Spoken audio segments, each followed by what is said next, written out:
മഴയൊക്കെ ഇഷ്ടമാണ്. പക്ഷേ ഈ ഭ്രാന്ത് പിടിച്ച പോലെ മഴ പെയ്താൽ എങ്ങനെയെങ്കിലും ആ ദിവസം ഒന്ന് കഴിഞ്ഞോട്ടെ എന്ന് വിചാരിച്ചിട്ടാണ് ചില ദിവസങ്ങളിൽ എണീറ്റ് വരാറുള്ളത് കേട്ടോ.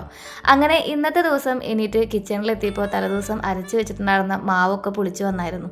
ഇന്ന് ദോശയും അതുപോലെ തന്നെ നമുക്ക് കുറച്ച് മുട്ട ബുർജിയുമ്പോഴും കാലത്തെ പരിപാടികൾ അവസാനിപ്പിക്കാമെന്ന് വിചാരിച്ചു കേട്ടോ. ഒരു മൂടില്ലാണ്ടാവുമ്പോഴേ ഇതുപോലെ നല്ല വാസനകൾ നമുക്കൊരു പോസിറ്റീവ് എനർജി തരാറുണ്ട്. ദോശ ഇവിടെ പല വിധത്തിലാണ് ഉണ്ടാകുന്നത്. നല്ല കട്ടിയുള്ള ദോശ, നന്നായിട്ട് നെയ്യൊക്കെ പുരട്ടി മുരുമുര എന്നുള്ള ദോശ. കട്ടിയുള്ള ദോശ ഭാഗ്യനാണ് കേട്ടോ. അതിങ്ങനെ നന്നായിട്ട് പുളി കുറച്ചിട്ടുള്ള മാവിൽ അടച്ചു വെച്ച് വേവിച്ചെടുക്കുന്നതാണ് ആൾക്കിഷ്ടം. എനിക്കും ശ്രീകുട്ടനാണെങ്കിൽ നല്ല മുരുമുര കരിമുര ഇരിക്കുന്ന നെയ്യൊക്കെ ഒഴിച്ചിട്ടുള്ള ദോശയാണ് ഇഷ്ടം.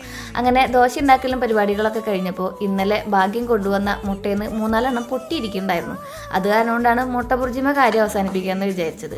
ഇതാവുമ്പോൾ മുട്ട കേടാവൂല, നമുക്ക് ദോശയുടെ ഒപ്പം വളരെ എളുപ്പത്തിൽ പണി കഴിയുകയും ചെയ്യും. ഉച്ചയ്ക്ക് സൈഡ് ഡിഷായിട്ട് എടുക്കുകയും ചെയ്യാം. അങ്ങനെ നമ്മൾ നമ്മുടെ ചോപ്പർ കൂട്ടിനെ കൊണ്ട് ഇഞ്ചി, വെളുത്തുള്ളി, പച്ചമുളക് അതോടൊപ്പം തന്നെ സവോളയും ഇട്ട് നന്നായിട്ടൊന്ന് ചോപ്പർ കൂട്ടിൽ അടിച്ചെടുത്തു. അത് നന്നായിട്ടൊന്ന് വഴണ്ടു വന്നപ്പോഴേക്കും അതിലേക്ക് പൊടികളായിട്ടുള്ള മഞ്ഞൾപ്പൊടിയും മല്ലിപ്പൊടിയും ഗരം മസാലയും അതോടൊപ്പം തന്നെ കുറച്ച് കുരുമുളക് പൊടി ഇട്ടു.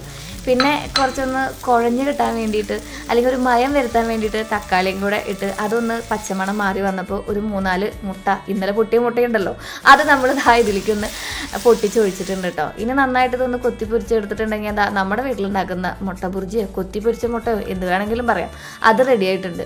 ഇന്ന് രാവിലെ ചേട്ടന്മാർക്ക് വാഴയിലാണ് പണി. അത് കാരണം കൊണ്ട് അവർക്ക് വേണ്ടിയിട്ടുള്ള ദോശയും കൂടെ തയ്യാറാക്കാമെന്ന് വിചാരിച്ചപ്പോൾ അവർ പറഞ്ഞു കഴിച്ചിട്ടാ വന്നേന്ന്. എന്നാൽ പിന്നെ നമുക്കൊരു കുറച്ച് അൽത്തുകുലത്ത് പരിപാടികൾ അവരുടെ കൂടെ ചെയ്താലോ.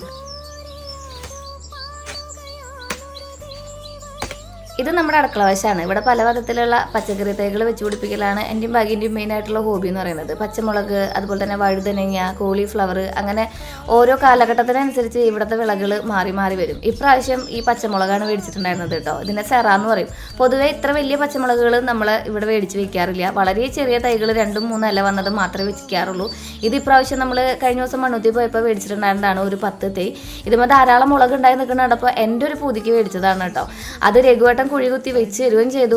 പപ്പേട്ടൻ അതിൻ്റെ കടയിൽ കുറച്ച് നമ്മുടെ ചാണകപ്പൊടി വെതറിനുമുണ്ട്. ഇനി ഈ ചാണകപ്പൊടിയുടെ മേളിൽ കൂടെ ആ കിളച്ചിട്ട മണ്ണുണ്ടല്ലോ അതിട്ട് മൂടും. എന്നിട്ട് നമ്മൾ ഇതിനെ നന്നായിട്ട് നല്ല രീതിയിൽ ആവശ്യാനുസരണം വളമൊക്കെ കൊടുത്തിട്ടുണ്ടെങ്കിൽ നന്നായിട്ട് വലുതായി വരും എന്നാണ് പ്രതീക്ഷിച്ചത്. പക്ഷേ ഇത് എന്ന് വെച്ചോ അന്ന് തൊട്ട മഴയാണ്. ആ ചാണകപ്പൊടിയൊക്കെ അതിൻ്റെ വഴിക്ക് പോയിട്ടുണ്ടാവും. ഇനിയിപ്പോൾ വെയിൽ ഉദിച്ച് കിട്ടിയാൽ രക്ഷപ്പെട്ടു.